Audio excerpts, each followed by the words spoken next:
Hey, what's going on? It's at the letters for Wednesday, August 10th, brought to you by Miller Lite, the original light beer, Arden Swelling in Toronto, Ben Nicholson Smith in Baltimore, Maryland. Our producers are Christian Ryan and Nick Andrade, and old Baltimore Benny over there at Camden Yards last night, sitting through a rain delay, working hard, doing 15 radio hits and 30 TV drop-ins, pumping out dozens of articles, and watching what had to be just the most like scripted, torturous Blue Jays fan fiction that you could possibly come up with, right? For the Blue Jays to blow a game late at the hands of Rougned Odor, who in between like some of the most shocking defense that you were ever going to see played at the major league level, takes Jimmy Garcia deep on a really bad changeup to win a game for the surging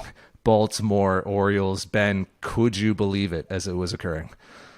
It was really remarkable. I mean, Rougned Odor, the ultimate Blue Jays villain, of course, and the Orioles. I went into this series thinking, you know what, this team is about to be, really reminded by the Blue Jays where they belong in the American League East standings, and it's kind of gone the other way. So really remarkable. It was, it's been an interesting series. It's great to be back at Camden Yards. It's my first time here in a few years. First time the Jays are here in 2022. And so, it's really nice to be here. Baltimore is incredibly hot and humid. It is like 96 degrees Fahrenheit, 36 Celsius before you get the humidity. So I'm sitting here in my hotel room, very comfortable right now. But those on-field hits get, it's really hot, really hot. What is the atmosphere like at Camden Yards right now at a Baltimore Orioles home game? Because we are talking about, no joke, one of the hottest teams in baseball over the last 4-6 weeks. Certainly the hottest team in the American League East. The Orioles are 6 games over 500 right now. They've got young stars who are debuting. They've got some old vets hanging around. They've got this electric bullpen. They're doing closer entrances. I mean, is the atmosphere at Camden Yards different now that the Orioles are good, or is it the same as it ever was? Oh, it's honestly really good. I would say it's really good. They had 11,000 people yesterday, but they were all super stoked about the team. They were really excited. The Felix Bautista entrance is really good. I thought they did that really well, and he's a really good pitcher as well. Too bad they traded their other one in Jorge Lopez. But yeah, it's a great atmosphere. I think that there's an awareness on the part of the fans that this team is on the rise. There's an excitement level there. They're definitely playing with house money right now. But when you have stars like Adley Rutschman at the center of it, you can see where they're going here. And I still don't believe, these last 2 games aside, I still don't believe the Orioles are a playoff team in 2022. But they're sure making life difficult for the teams around them right now. And front and center in that is the Jays. So they're not a playoff team. They can't be a playoff team. I can't sit here and say that a team that's rotation is like Jordan Lyles and Austin Voth and Kyle Bradish. I just can't sit here and say this is going to be a playoff team. But are they a problem, Ben? Are they a legit problem for the Toronto Blue Jays the rest of the way and going forward? They could be. They have the potential to be, which is way more than we could have said before. And it's more, they've impressed me this last couple of days here. I still think, honestly, I still think you'd rather play the Orioles than the Guardians or the Rays, and the Blue Jays should beat the Guardians when they play them this weekend. They're better than the Rays on paper. So I think when you zoom out big picture, the Orioles are not that much of a problem in the sense that they're probably, I would think they're a team that, they're a 78 win team or 74 win team. They're not horrible. They're a competitive team, which is a huge step forward for them, considering they lost 110 last year. But I don't know, where do you land on this? Do you think they're a problem? To me, they're okay. They're on the slightly below 500 side of okay. They're a problem in 23 and beyond. This season, they should not be a problem. Like this constitution of the Baltimore Orioles is a team that the Blue Jays should beat reliably. And I know that they just lost to them twice on the eve of recording this podcast, but it's not like they were getting blown out. They should have won the game on Tuesday, honestly. I mean, there was like so much weirdness in that game. You get the rain delay, you get Zach Pop, who warms up to enter a game and then gets burned without throwing a pitch. I mean, you get Jimmy Garcia, who's like having a fine year, not giving up a lot of bombs, like just a terrible spot for a changeup to Rugi Odor. Like just I can't believe that he threw it there. Obviously he wasn't trying to, right? But that's the last place you want to put a changeup to Rugi Odor. And I think that was just probably one of the most poorly executed pitches by Jimmy Garcia this year, and typically a guy who executes his pitches, reliably well. So like I just think there was a lot of funkiness in that game, and I think that the Blue Jays are going to win more often than they lose, and they're remaining 13 against the Orioles, as they should. But I do think that in 23 and beyond, the Orioles are going to be a problem, because you're starting to see some of the young talent emerge, right? Like you're starting to see them, like not just having tank pieces like Odor around the diamond, but like also having young, homegrown, like above average players coming up from their system. You're seeing them do some interesting stuff on the pitching side. Like the way that they built this bullpen, that wasn't a fluke. Like those guys were all targeted for very specific reasons, and they were able to bring them in and make some tweaks and make some adjustments with them to make them better and to make them as good as they are. Like it's not just as easy as saying, oh, this guy throws 99, bring him in, right? Like you have to actually get him to a place where he's locating it and he's using secondary stuff off of it, and he feels confident on the mound and he's able to pitch well in certain spots. It's also deployment with those relievers and what situations you put them into. So you're doing some smart things. And then you look at the farm system, and it's one of the top rated across MLB, and your mileage may vary on how much those rankings are worth, but that means you got a lot of talent. What can you do when you got a lot of talent in your farm system? You can either supplement from within and have those young players impact your big league roster, or you can trade those young players for win now talent and proven veteran MLBers. Like my only question with the Orioles is whether they're going to spend on the free agent market, just with some of the uncertainty around their ownership and some of the weirdness that is going on there.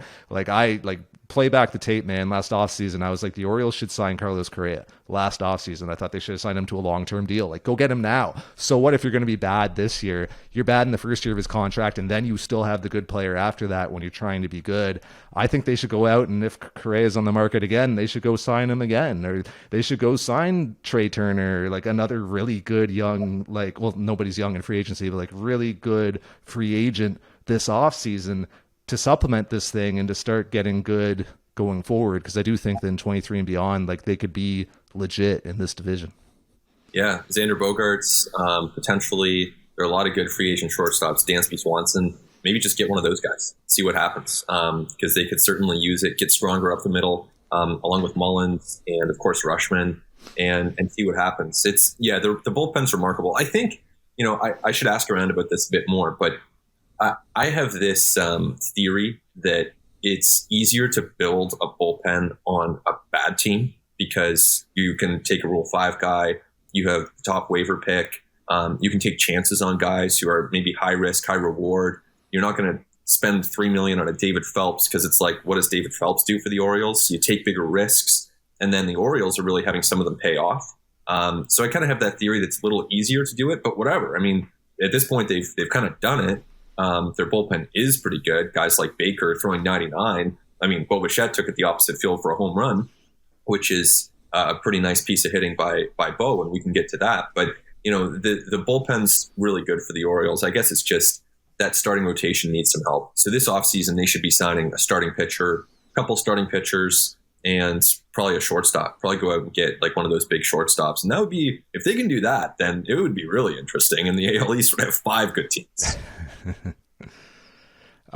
You could say they have 5 good teams right now, honestly, like this year currently. I mean, the Orioles are 6 games over 500 at some point. We got to give them some credit. And like Baker, an interesting guy. This is why I think the Orioles are actually doing something legit with their pitching development or with what they're telling these guys. Because Baker's a guy who was like a career minor leaguer, had opportunities in other organizations. Blue Jays targeted him. Blue Jays liked something about him clearly because he was like with the Toronto organization for multiple seasons and then left on waivers this past offseason and ends up in Baltimore and figures it out, right? You even look at Jorge Lopez is a guy who like was one of the more coveted relievers at this year's trade deadline. I mean, what was Jorge Lopez in 2021? Was Jorge Lopez in any year since he became a professional? Not a coveted arm, a guy who was like a starter, maybe a swingman some years. Like clubs couldn't figure him out. And then he gets to Baltimore and they were able to get him to make some adjustments and become the guy that he is. I just think that like the Mike Elias crew there, they brought some of that Houston mojo with them. And I think they're doing some smart things with pitchers. Yeah, exactly. So that's pretty interesting to watch for the Jays here. Kind of frustrating, but you know this is the reality in the American League East, and it's not going to get easier in the course of the next couple months. So pressure's on for this team, and the Jays. You know, I don't know what you made of the Jackie Bradley Jr. reinforcement, Arden, but I think it's an interesting kind of point to get to as we look at what the Jays are doing. Because I wasn't, when I initially saw that he might be joining the Blue Jays, I wasn't necessarily sure what to make of it because they kind of already have one defensive specialist. But at least for now, I can kind of see the case for it. When I saw that move, I thought, oh no, who's hurt? Right. And obviously the answer is George Springer's hurt. But like my understanding, and maybe you can tell me if things have changed, but my understanding was it was going to be just a 10-day thing for Springer on the IL, maybe 12 days, like at the max. But it wasn't, you know, they're basically just kind of letting that thing calm down and letting the anti-inflammatory shot that he got, which is not just cortisone, some other anti-inflammatories in there, just letting that take effect and basically giving him that Band-Aid to like get to the finish line before he can do something more meaningful to address this injury in the off season. So when I saw Jackie Bradley Jr., I thought, and then I saw Teoscar Hernandez out of the lineup, and I thought, oh, like what's happening? Because you already have Bradley Zimmer, right? So what do you think is sort of the rationale between this all outfielders bench that the Blue Jays are starting to run here? Yeah, it almost literally is all outfielders because Biggio would play a little outfield for you if you need. Of course, Whit Merrifield's in that mix. It's interesting. I think. So my read on the Springer thing is he was doing some fielding drills on in the outfield grass at Camden Yards the other day. The newly expanded outfield grass, by the way, it is a massive left field now. But that's another story. So he was out there doing some drills. At the same time, my understanding is he hasn't really resumed swinging or throwing. So I don't know. I think it'll be longer than 10 days. Is it a couple weeks? Hard to say. They have this window to get a look at both Bradley Jr. and Bradley Zimmer, and they're somewhat redundant. I could see maybe a start or two mixed in for Bradley Jr. To get him in the mix, get him some looks, but they are very similar. At the same time, having that redundancy now isn't a bad thing because it's not like you lose Otto Lopez in the process. They option him to the minor leagues. He's still in the organization, so this affords you the chance to get a look at what these guys can do. It's little outfield heavy for now. And then when Springer returns, whenever that is, you'll have more information on Bradley Jr. and on Bradley Zimmer. And at that point, you can say, you know what, you're a veteran player. We like what you brought. We like the leadership and all of this, all of these intangibles. But maybe it's a Sergio Romo situation where he just wasn't producing enough. In which case, all right, thanks for your time. Good luck. See you down the road. And he's gone. Or they can say, we're actually impressed if Jackie Bradley Jr. can kind of come through. Great. He's able to contribute. He's the one who's on the roster. Now you fake IL Bradley Zimmer for a couple weeks, stash him until September, and then maybe rosters expand and he's available then, or someone gets hurt and he's back on the team then. So that's kind of how I see things playing out. How do you fake IL a guy who doesn't play? Well, all manner of injuries. How do he hurt himself? Well, how did he get hurt? He's like, Chris Sale broke his wrist riding a bike. Who's to say that there can't be an unexpected injury for anyone?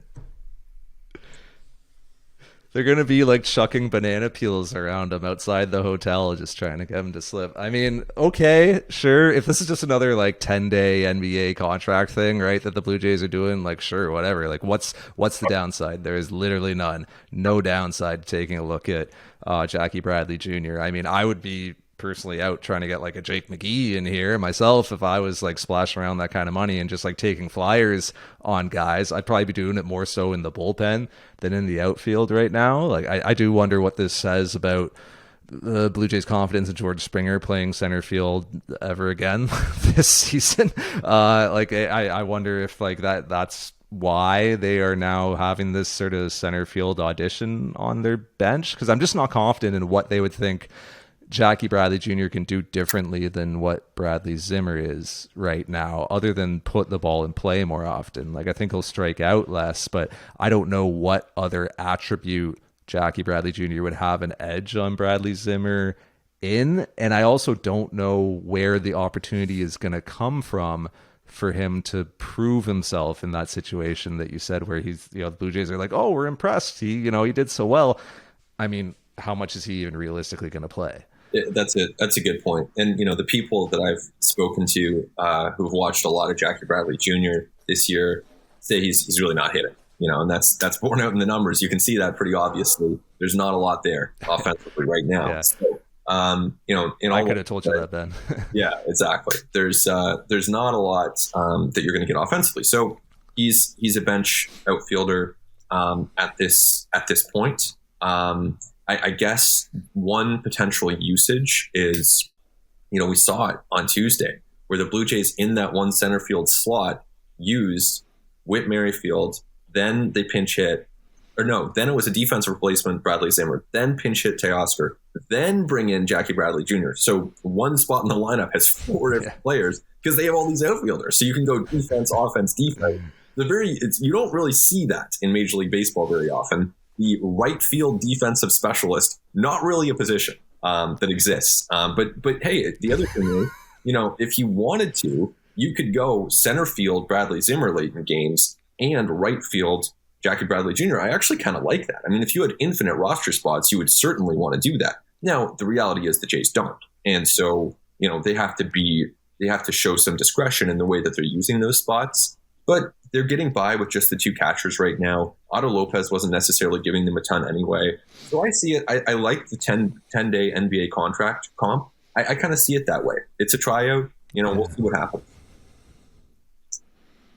Yeah, and we are like spending way too much oxygen on it as well when it's just the 13th player, the 13th position player on the roster, right? Like we're talking like what whether they say they do end up in a spot where they're choosing between Zimmer or Bradley Jr. I mean, it's so marginal the difference that would make over the bulk of the season. In Bradley Zimmer, we're talking about a guy who has 86 plate appearances this year. Like, has anybody ever been on the big league roster the entire season, not missed a day, the entire season, and had so few plate appearances? Somebody needs to look that up, because it is like remarkable how little he plays. The guy has like 5 plate appearances in the last month. I don't know how he's ever even expected to perform when he is at the plate, because it's just so inconsistent, the opportunity that he gets. He faces actual live big league pitching so seldom. So I would expect it'll be the same thing for Jackie Bradley Jr. So it really doesn't like matter who's hitting better, who puts the ball in play more, who strikes out more, because neither guy's ever going to be at the plate. I think that roster spot, that 13th man, is just like straight defense and speed. In those two categories, I would probably lean Zimmer at this point. So that's why I would probably side with Zimmer if it did come down to those two. But like I said, there's really no harm in carrying Bradley Jr. right now, just kind of seeing what happens. But I really do think that, that whatever happens between these two, whatever impact these players make for the rest of the year and into the playoffs, it's going to be pretty inconsequential. Yeah, it's a good point. I agree with you, first of all, that Bradley Zimmer, to me, if you had to only have one, because he plays such a good center field defense, I think that's the guy to me at this point, offense aside. So I agree there. And also, I mean, if he was named Justin Anderson and not Jackie Bradley Jr., and he had never won a Gold Glove or won 2 World Series or hit 26 home runs in the major leagues, we probably wouldn't be having this conversation. And also, I mean, we're in a stretch of the season where, they still have so much baseball left. And yet, there's not really a chance to make acquisitions. So when they do make one, it's kind of more interesting. Our interest is piqued, of course. because there's no August trade deadline. The chance that you have is figuring out a small signing like this. Do you like my Jake McGee flyer idea with Tim Meza on the IL with a dislocated right shoulder? You don't have a lefty in the bullpen right now. You can't recall Matt Gage until like the 15 days on his option are up, and he's got like 9 more days on that or something like that. It's a pretty substantial amount of time. So there's no way to get a lefty into this bullpen without an injury. Like if somebody goes on the IL, you could recall Gage, but without somebody going on the IL, you can't get a lefty into this bullpen other than like Foster Griffin. Without like going for a Jake McGee. So if you're just like handing out NBA 10-day contracts and giving auditions, take a look at Jake McGee. Why not, Ben?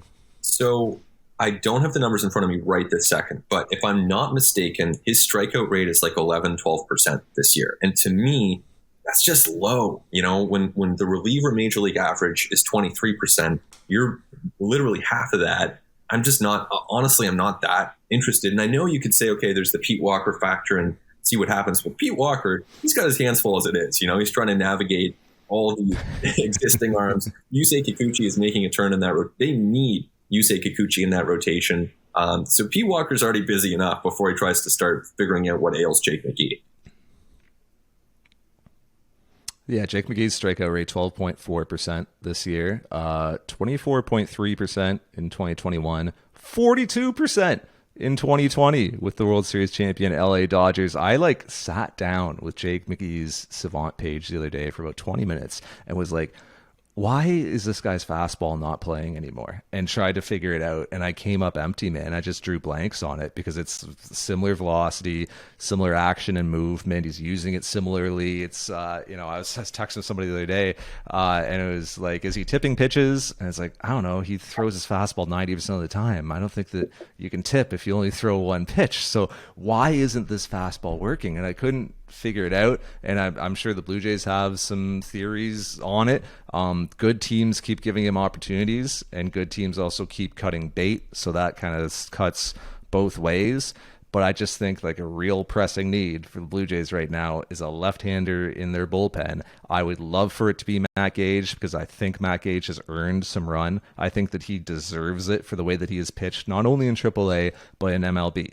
Good results in both AAA and MLB. The other day when I looked it up, it was like a 1.3 ERA in each, identical ERAs in both. He has been effective. His stuff has played. He's a good teammate.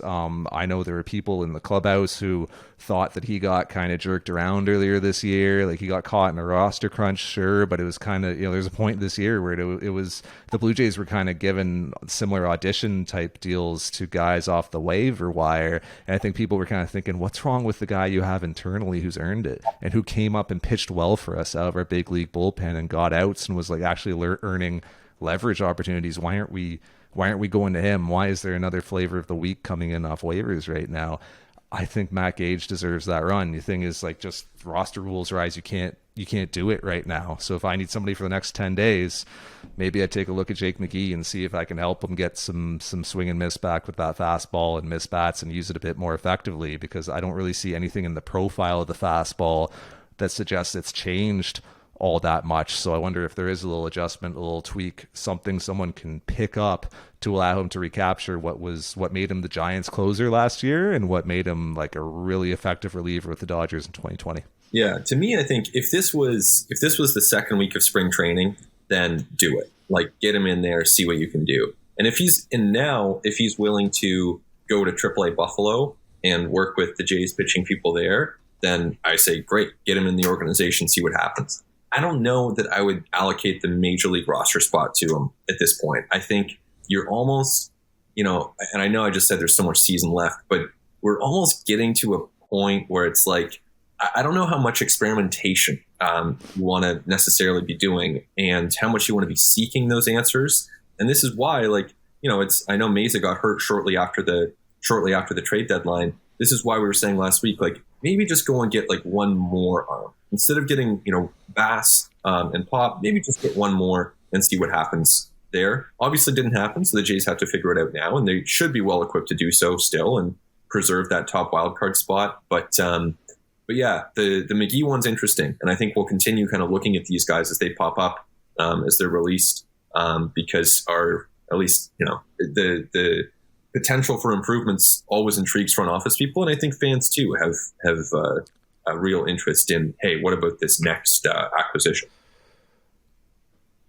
Well, that's what I'm saying. Like, I'm not talking about experimenting in the bullpen. I'm talking about like trying to upgrade the bullpen. I don't know how else you're going to meaningfully upgrade on kind of those last guys in your bullpen, kind of like your Trent Thorntons, your Trevor Richardses of this world, with if not on waivers, right? Like, it would have to be internally. It would have to be Julian Merriweather, who's on a rehab assignment. Nate Pearson's throwing from distance off flat ground. Like, those guys are coming eventually. But if you want to see if you can upgrade over the next several weeks, it kind of has to be off waivers. It's not like Felix Bautista is going to be dropped on waivers anytime soon, so it has to be kind of the Jake McGee's of this world. Yeah, and look, I mean, the last spot in that bullpen, there are ways to kind of to see what you have there. Trent Thornton has options. I'm actually not sure how many times he's been optioned, because he might be running up against that 5 limit this year. He's certainly been optioned a few times, but either way, you can find ways to create a spot, start them in low leverage, and see what happens. So, it's certainly low downside. And we'll see if the Jays end up taking that flyer. I mean, if you're handing out next strains over there, Ben, I mean, I think there's probably a couple of people who could, come up with next strains. I mean, you mentioned the deadline. Maybe we can end on this, because last time we recorded, it was like right after the deadline, and like I hadn't had a chance to do much kind of digging and talking to people after it. And I don't know how much you've done, but like it is kind of interesting just getting some of the reactions to the outcome at the deadline for the Blue Jays and like how things went. I think the greatest frustration is just with how few controllable relievers moved at the deadline, like just how little activity there was in that market. And like someone was like, "Yo, go look at it. Like none of these guys moved." And you go back and you look at it, it's like, yeah, think about the guys we were talking about coming in, right? Thinking about like the Tigers guys, the Jimenez and the Soto, thinking about like Joe Mantiply from Arizona didn't move. Think about the Royals guys, right? Barlow, Stomont, Kyle Finnegan with the Nationals. A lot of those guys, a lot of that like one more reliever that we're talking about did not move. And like this, the Blue Jays not getting that one more high leverage reliever was not for a lack of trying. Like coming into the deadline, the Blue Jays prepped out like a list of 80 relievers, all these guys, and they did their homework on all of them, and they did their, analytical profiles, like what their pitch usage and their characteristics, and they did their background on the teammate and all that stuff. And then they started reaching out, started having discussions about a whole bunch of guys on that list, which they sorted out preferentially. And it was like only a handful of relievers even moved. And the Blue Jays got at least 2 of them, maybe 3, depending on how you view Mitch White, right? But they got at least 2 of them in Bass and Pop. And then you look at the circumstances around Eovaldi, another guy who didn't move with the Red Sox. The Guardians guys didn't move, right? Like I keep thinking of more. And then you think about the circumstances around some of the other people who were available. Like I think the Blue Jays felt they made a good offer for David Robertson. I think the Cubs just ultimately preferred the prospect that the Phillies offered up.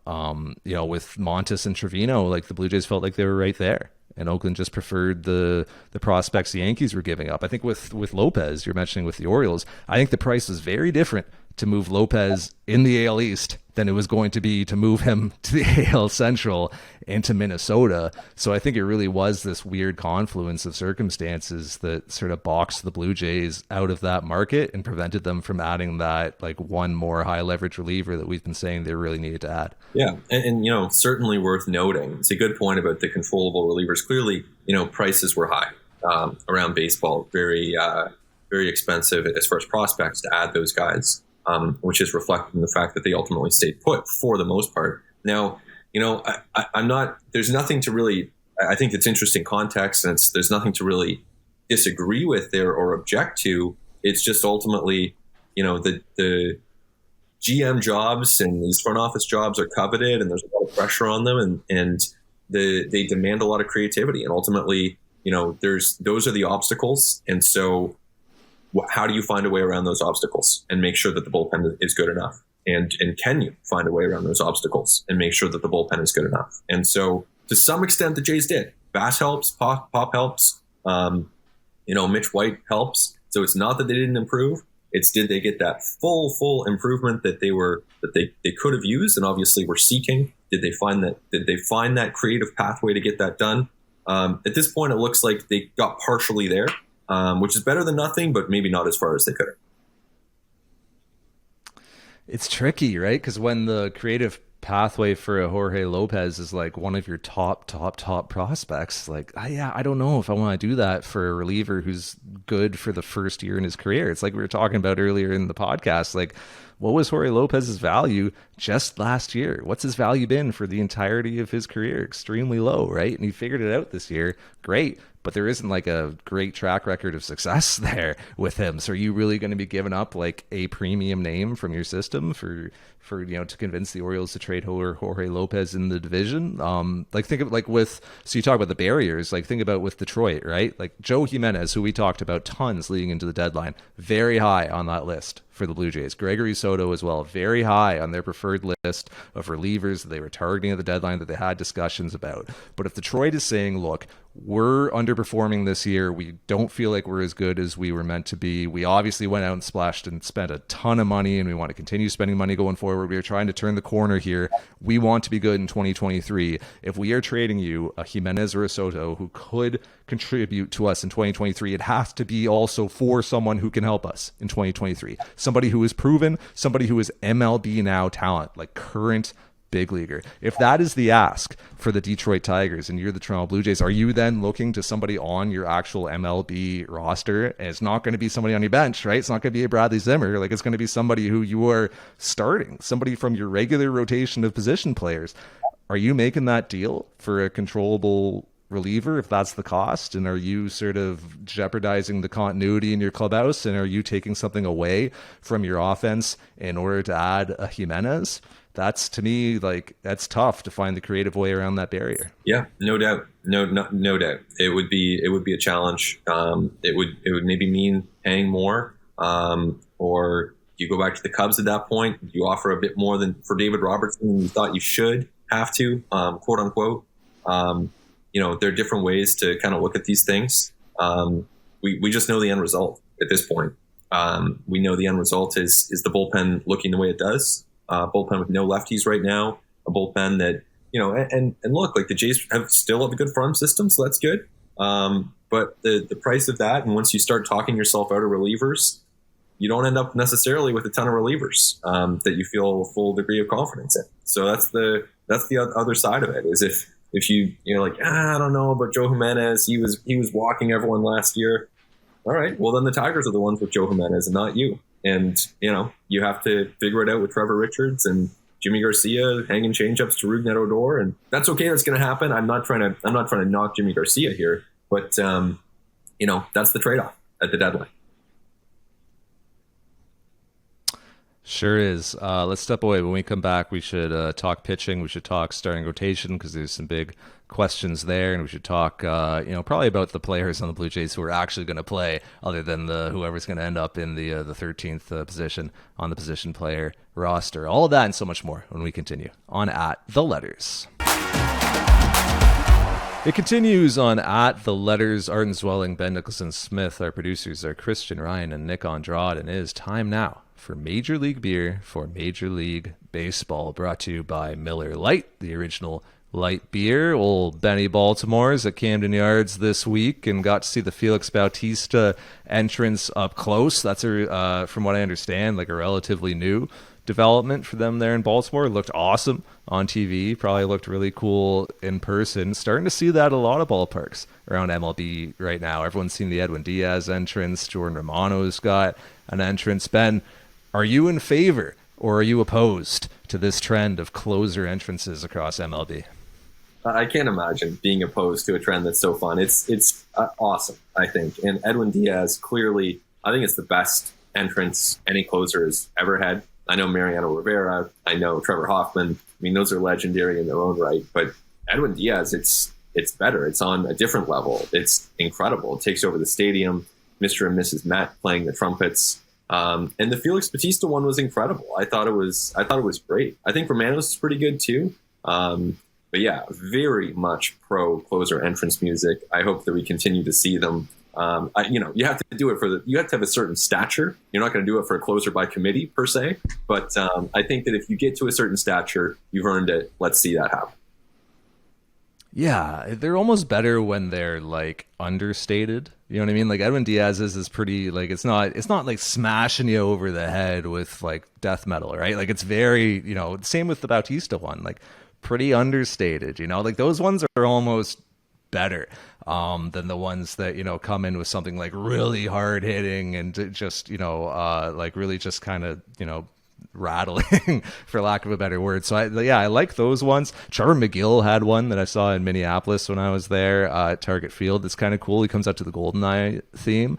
Like I'm open for expanding it to the McGills of this world, to like the 8th inning guys and the 7th inning guys. Like why not, man? Remember when Jason Grilly had an entrance when he was pitching like the 7th and 8th inning for the Blue Jays? Like it's awesome. Yeah, he did. You don't remember that? He had an entrance and they were throwing fire like up on the Jumbotron and everything, and he had a song and all that. And that was a big thing during that season that Gurley was good with the Blue Jays. So why not, man? Let's do it. Let's build it out. I would imagine that the relievers themselves enjoy it too. Like they must derive a certain amount of energy from it. They must like get a bit of adrenaline going from it. I couldn't imagine being Edwin Diaz with some of the entrances that he's having. It's only going to escalate as he gets into later September and even into October in the postseason, and his entrance music hits and you've got the stadium going nuts and it's packed out and everybody's like edge of their seat, playoff baseball. I can't imagine the just the adrenaline and the energy that he would feed off of that. Yeah, it's really cool. I think, to me, I think it's got to be closers only, though. Like, I don't want to see 5th, 6th inning guys. Why? Who cares? Yeah. Why not? I think it takes away from how exciting it is for the closer. Like, if it is a bit more of a, okay, this is an event, as opposed to, if your 5th inning reliever, your low leverage mop up guy is getting a big entrance music, it might take away from it a little bit. No, I'm talking about like the 7th, 8th inning, lockdown guys. At this time of year, like it's only the teams left like that, right? Like if you're the Braves have like 3 dudes in their bullpen who could be closers on other teams, right? So just because they aren't in a position to be a closer on that team doesn't mean they shouldn't have an entrance, right? And like all the better if it's unique and it's like particular to them. I don't think we need 3 dudes coming out to Cannibal Corpse. Like I think that if like you've got people who like have something that hints at the place that they're from, like wasn't Bautista doing the Wire theme, yep. Right? And if you've got something that connects to the city and connects to the fan base, I don't see why you would exclude like the shutdown 8th inning guy from having his own entrance. If you've got a really dominant reliever, then sure, we can expand it, I think, to 7th, 8th. I think that's fair. As long as it's not your, soft tossing, waiver claim that's getting a big entrance. What's the strikeout percentage cutoff for you, or the xERA cutoff for you to let a guy have an entrance? Because I think you got to set that for me. I think 25%. You got to have a 25% strikeout percentage, or don't even try with a closer entrance. That's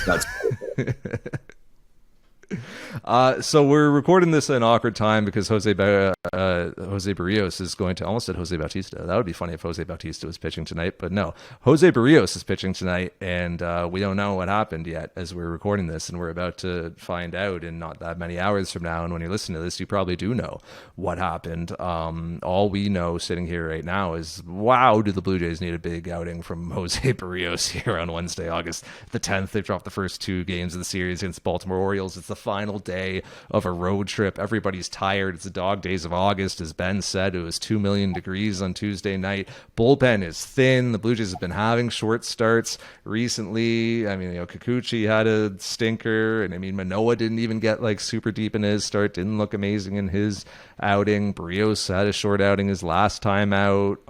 Mitch White didn't go very deep in his outing. I mean, the Blue Jays could really use some innings from Jose Berrios, but I mean, who knows what you're going to get if you're the Blue Jays Jose Berrios right now, because it looked like he had figured it out in July, and then he has started August by just regressing to that inconsistency that we saw through the first half of the season. So, Ben, I feel like your guess is as good as mine as to which Jose Berrios is actually going to take the mound at Camden Yards.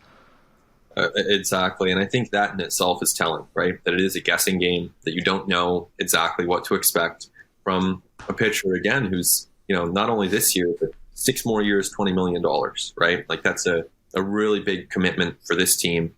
Safe to say, if he hit free agency after this winter, he would not get a $120 million 6-year deal.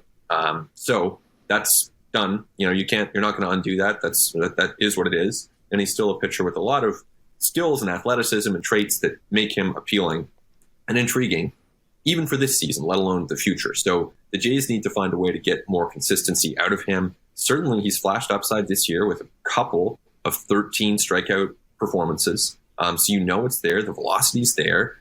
But I don't know. I mean, to me, it's an oversimplification to say that he needs better fastball command, because what pitcher doesn't? But I do think that's part of it. I fail to see other ways to explain this, really. I mean, I don't know if you have them, but I think it's stating the obvious to say that he hasn't really been consistent, that he's had a disappointing season, that they need more from him, that his performance needs to improve as the Blue Jays go down the stretch, and that's a huge variable for them. But I don't know reasons as to why it's gone this way so far.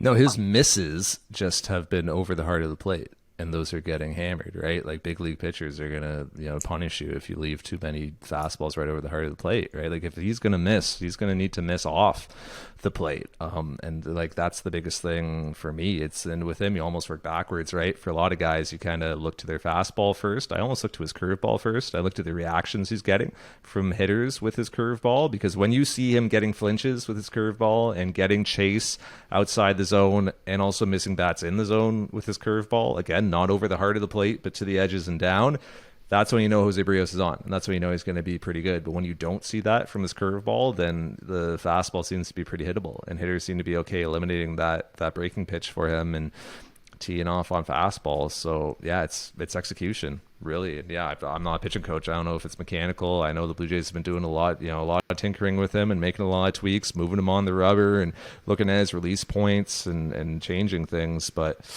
yeah, it's I think it had to be tough to see him regress in that early August outing, and the Blue Jays obviously hope he turns it around, because like these are the biggest leverage points, right, for the Blue Jays is, can Jose Berrios be Jose Berrios again? Can he be consistent?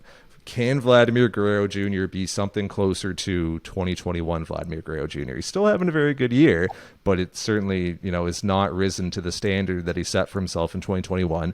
And can Bo Bichette be the guy that we saw earlier in his career? Like, can he strike out at the lower rate that he was earlier in his career? Can he get on base at the higher rate that he was earlier in his career? It's funny to say earlier in their career about, guys who are like 23 and 24, but these guys broke in so early and set their standards so high. I mean, those are the biggest swing points for me for the Blue Jays, honestly. Like Berrios, Vlad, Bo, and George Springer health. Those would be the four biggest things. We can sit here and we can hammer on the pluses and minuses of Bradley Zimmer versus Jackie Bradley Jr. And we could talk about give Jake McGee a shot, and they don't have a lefty in their bullpen. They got to upgrade on Trent Thornton. All that stuff is pretty marginal in comparison to Bo, Vlad, Springer, Berrios. I think those are kind of the four things that need to go right for the Blue Jays over the next 6 to 8 weeks for them to be successful. Yeah, I think that makes sense, right? And the leverage points now are internal. You're not really looking outside the organization. So it's internal. So what can these guys do? And look, I mean, based on what those guys have done, not in the distant past, but in the quite recent past, that's not a bad group to have to bet on, right? Vladdy, certainly, and even recently, he's on a 20-game hit streak, which is certainly a reflection of better offensive performance from him, better approach. John Schneider saying that he likes the approach from both Bo and Vlad, being more selective at the pitches that they're swinging at. And so even if it doesn't necessarily lead to walks, there's more selectivity going on, and we're seeing some really good swings. Bo, the 2 opposite field home runs, season WRC plus now at 105, so an above average player. Offensively, not way above average, not on pace to hit 29 home runs the way he did last year, but still a okay to good offensive season with room for more. But like you say, I mean, if Bo goes off, if Vlad goes off, that will carry them in the regular season. If Berrios can find his form, all of a sudden you have your Game 3 playoff starter and a lot of confidence in him. And Springer, I mean, it's a huge variable. We don't know exactly what to expect. But all of those guys have the potential to be huge, huge game changers for this team. Yeah, I mean, because I just don't think that like fixing up Yusei Kikuchi is going to make that big of a difference for this club. Like, I just think a lot of the other stuff is just kind of around the edges of the roster. And like, look, what's done is done, right? Like, Vladimir Guerrero Jr. probably is not going to reach the, I don't know, 160 weighted runs created plus he had last year, whatever it was. Bo Bichette's not going to get up to the 125, 130 that he had last year. But they do just have to be good for these next 6 weeks. Same thing with Jose Berrios. He's not going to have his career numbers this year. Like, he's not going to be Mr. Consistency this year because of everything that has happened prior. But you got to watch that. Like, that's over. That's all. It's on the books, man. That's on the baseball reference page. That is there. That is set in stone. It's what happens going forward. Is like, you have to find a way to be productive going forward. Because like, what do we always say? Like, just get to the postseason and be healthy and hot at that time, and you'll be fine. And I really do believe, like, if this team gets into the postseason, which I still very much believe it will, I think it's going to be dicey between like first and second, and for which wild card position they get. And there's obviously quite a bit of leverage riding on getting that first wild card position because of the travel and because of the circumstance of the people who maybe can't come to Canada, and because of where you might end up going and hosting all 3 games of the wild card. But like, this team's going to get into the postseason, I believe. So be playing well when you do. Because if you're healthy and you're playing well, then friggin' anything can happen in a 3-game, and a 5-game, and a 7-game series. It's just not that much baseball. Like, I don't think you can sit here right now and look at the Blue Jays and be, that is not a World Series team. You don't know. You don't know what's going to happen in the postseason. I watched the Washington Nationals win a World Series. I just watched the Atlanta Braves win a World Series last year. Like, regular season performance does not matter once you're in the tournament. Get in the tournament, be playing well, be healthy, and you're good. And you can do some pretty special things. So it really is about like just forgetting what has happened in the past for the Blue Jays and going forward and like finding a groove late and getting hot and clicking and firing on all cylinders, all those cliches at the right time. I think that's how this team could be successful. Yeah, they absolutely have that upside still. It's still there. And no number of losses against, well, maybe if they lose 15 against the Orioles, that might undermine it. But, you lose 2 to the Orioles, it doesn't change it. They still have the upside to be as good as any team in Major League Baseball. They have the chance to go and scare the Yankees and beat the Yankees and the Astros, and any team, really, in the National League as well. I mean, there's some really good teams in the National League.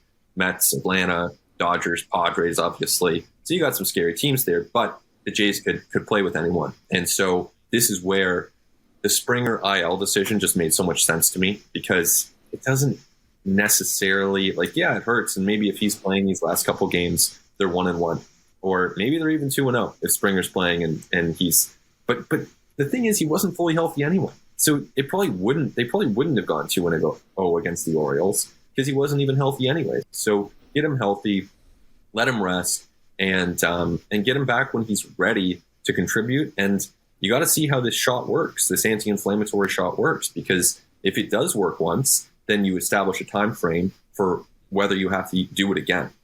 Because if it takes 2 weeks, you want to be well aware of that. You don't want to give him a shot in that case on September 23rd or September 28th, because you're getting too close. But maybe you try to time it if he does need another one, because, I mean, I don't know. And this is, the Jays aren't sharing us the intimate details of exactly what's going on with his elbow, which is fine, but it doesn't seem necessarily, we can say this, that it certainly lingered to this point, so maybe it will continue to linger.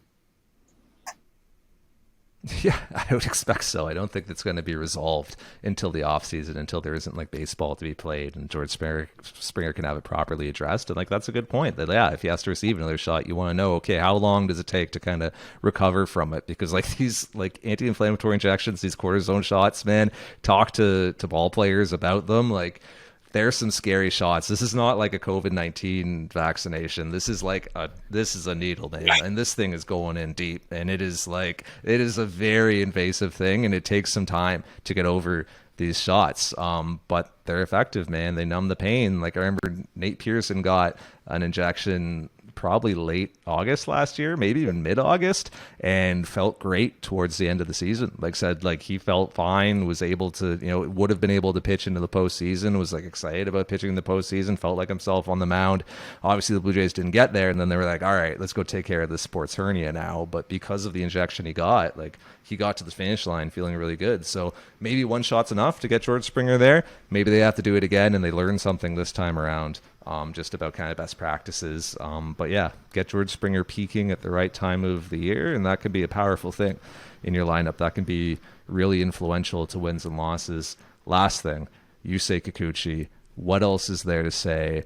Does the conversation change? Does the decision-making change now with regards to how you handle Yusei Kikuchi for the next 6, 7, 8 weeks, however many weeks are left in the postseason? If he goes out his next time again, and John Schneider says he's going to get his next start, but if he goes out his next time again and it's another 3 walks in the first inning, 5 runs on the board by the third, like if it's another situation like that, is it a different conversation and different decision making than it was last time the Blue Jays had this conversation, had to make this decision in like June, July, whenever that was, when they had to find a next strain for him to kind of try to sort some things out?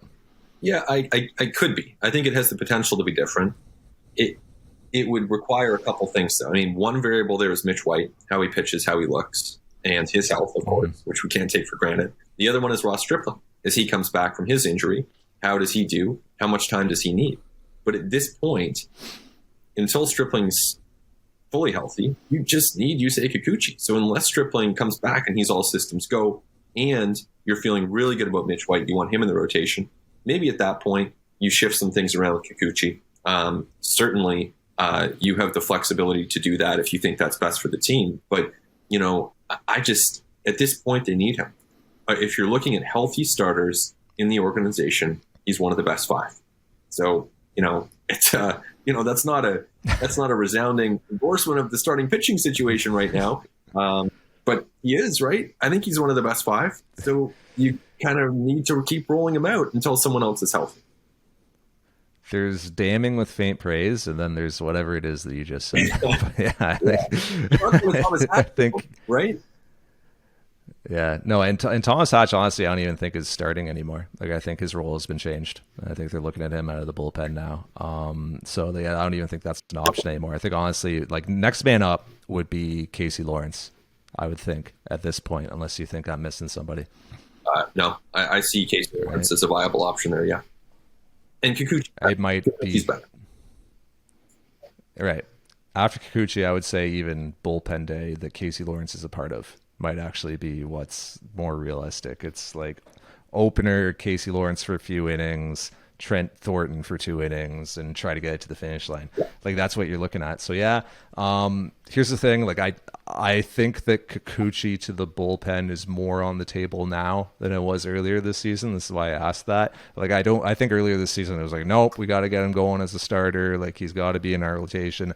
I do think that, like, the door is opening to, all right, maybe we move him to the bullpen for the rest of the year, and maybe we just try to get some use out of him there. And, like, obviously he's not going to be a guy you're bringing into leverage, but maybe it's if you get a short start from a Mitch White, or maybe it's somebody takes a comeback or something like that, we bring in Yusei Kikuchi to try to cover some innings. Like, I do think that the Kikuchi to bullpen thing is more on the table now than it was. Obviously, the preferred scenario for all involved is that Kikuchi's starting and being effective and pitching out of the rotation, but that's not what we saw last time out. We'll see what we see next time out, but yeah, I do think there are some different options on the table now than the last time the Blue Jays are going through this, Ben. Yeah, I think that's pretty fair. I think that as the season gets closer to the finish line, you have to shift things around, and it's with Kikuchi, of course, it's alternatives. It's who else do you have in that mix, but as the Jays move on here and get closer, there will be a chance to kind of move on from players who aren't helping you, whether that's shifting their roles, taking them off the roster entirely. That's obviously not a question with Kikuchi. He's here to stay. But others will just lose their roster spot. The Jays will move on because you have to make that push, and you have to accept and understand that there will be some people pushed aside as the Jays try to get that top wildcard seed here down the stretch. Absolutely. That's going to be it for us. He's Ben Nicholson Smith. Follow him on Twitter at @BNicholsonSmith. Our producers are Nick Andrade and Christian Ryan. They do fine work, and we thank them as always. My name's Arden Zwelling, and we're going to talk to you next week. Blue Jays getting into sort of the stretch run. I guess it's like the longest stretch run in sports, MLB, 2-month stretch run to the finish line. Still a lot of games to be played, a lot of things that can happen, and a lot of swings that can come in terms of momentum and emotions and the way teams look. And hey, we've seen crazy stuff happen in September, but we'll be there with you throughout it. Well, thank you for listening. Talk to you next time on At the Letters.